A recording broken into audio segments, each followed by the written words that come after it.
The 2016 draft class was huge for the Dallas Cowboys. All 9 of the picks have logged snaps for team over the last few years. Over the last couple days, we've examined 6 of those 9 picks, Part 1 and Part 2, and predicted whether or not they'll get a second contract with the Cowboys. Today, we'll conclude this 3-part installment with the team's top 3 picks of the draft. Maliek Collins, Road. 67th overall, Ezekiel, Elliott and Prescott were the offensive playmakers that got all the headlines, but defensive tackle Maliek Collins was the next rookie who started turning heads early. He entered the 2016 season behind Tyrone Crawford, Terrell McClain, and Cedric Thornton on the depth chart, but it didn't take long and he was the team's starting 3 tech, pushing Crawford outside. Collins has dealt with a number of injuries in his short career that has caused him to miss a lot of time in training camp, but it hadn't kept him out of game action until this past year. He had surgery on his foot in May to repair the 5th metatarsal fracture and missed 3 games early in the season due to a knee injury. What does the future hold for Collins? Well, he's got a couple things working in his favor. He has position flex, as he can play the 1 tech spot if needed. That's not his strong suit, and Antwaun Woods held down that starting position this past season, but shifting Collins to the 1 tech works well in pass rushing situations, allowing Crawford to play the 3 tech. Second, David Irving is no longer in the mix. Irving was the team's star 3-tech DT in 2017, but he has non-football related issues going on and his days in Dallas are likely over. Collins is a key piece to the defense, but is he worth giving a second contract? While defensive tackle is an area of concern for this team, the Cowboys have another full off-season to feel it out.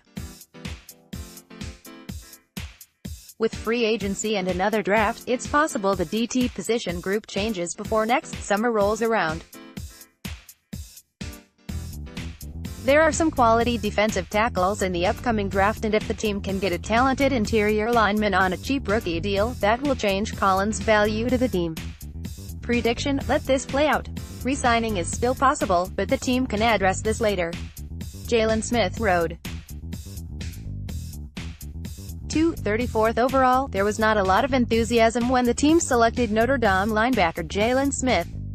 Some of that was because fans knew he wasn't going to contribute right away after suffering a gruesome knee injury during his final collegiate game. And some was because there were people who felt Smith would never again see the field, let alone play at a high level in the NFL. The Cowboys took a gamble on Smith, and while they had to be patient, this gamble paid off. He was named Pro Football Focus Breakout Player of the Year for the 2018 season.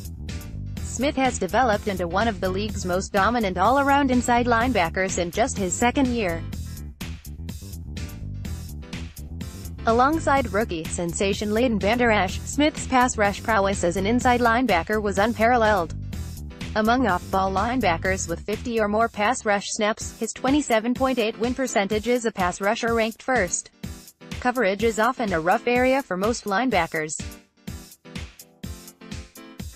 Most teams accept the fact that passes will be completed into their coverage, but it's up to the player to stop those throws from gaining large chunks or touchdowns. Smith did just that in 2018 as one of 6 off-ball linebackers with 500 or more coverage snaps to allow 1 or fewer touchdowns in coverage.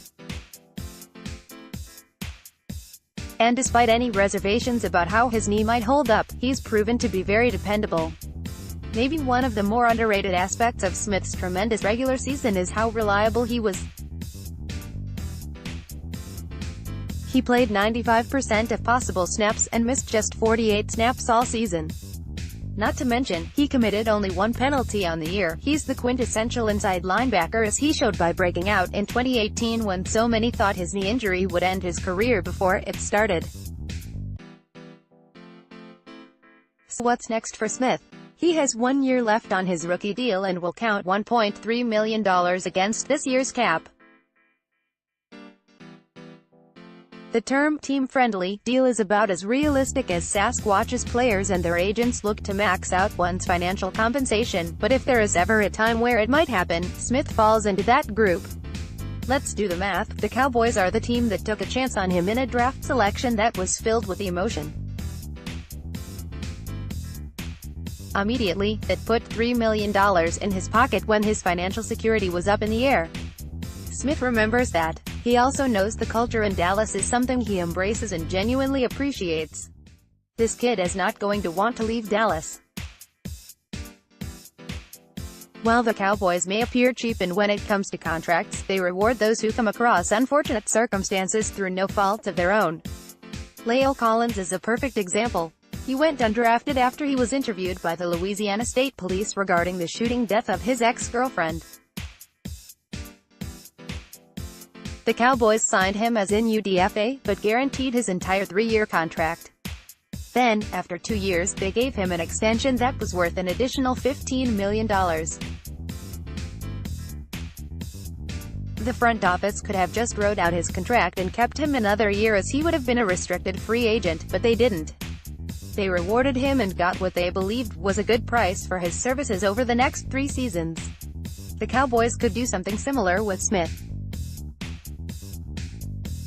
He could get some new money up front as the two sides work out a deal that is fair for both parties. If Smith builds on another strong year, it could end up saving Dallas some big money. If Smith is overshadowed by the up-and-coming Van Der Esch, it could end up lowering his value when he hits the free agent market. Prediction: Cowboys give him an extension this offseason. Ezekiel Elliott Road. 1. 4th overall. The Cowboys have a handful of stars who will be getting huge second contracts real soon. DeMarcus Lawrence, who was drafted 2 years before the 2016 guys, has already played through his rookie deal as well as 1 year under the franchise tag price. He'll be priority number 1. And other stars drafted before Zeke will be addressed as well. Amari Cooper, possibly Byron Jones. While Elliott is in the final year of his deal, that doesn't mean an extension this offseason is a foregone conclusion. Elliott is the team's first-round pick from this class, which means he comes with a 5th-year option. Expect the team to exercise that option as they've done with every first-round pick in recent years. The last draft pick to not have his option picked up was Morris Claiborne, who was selected in the 2012 NFL Draft. This will buy the team some extra time negotiating Elliott's second contract. There are some who aren't into investing so much draft capital in the running back position, but it should be clear that the Cowboys front office doesn't subscribe to that way of thinking. They didn't take him 4th overall in the draft just as a rental. Elliott is just 23 years old and he's already led the league in rushing in 2 of his first 3 seasons. Cowboys are keeping him, it's just a matter of when and for how much. It's possible they get an early jump on getting a deal done if they feel they can get a better rate, but there's no reason to rush it. Prediction: exercise 5th-year option for 2020, but extend him next summer. Summary.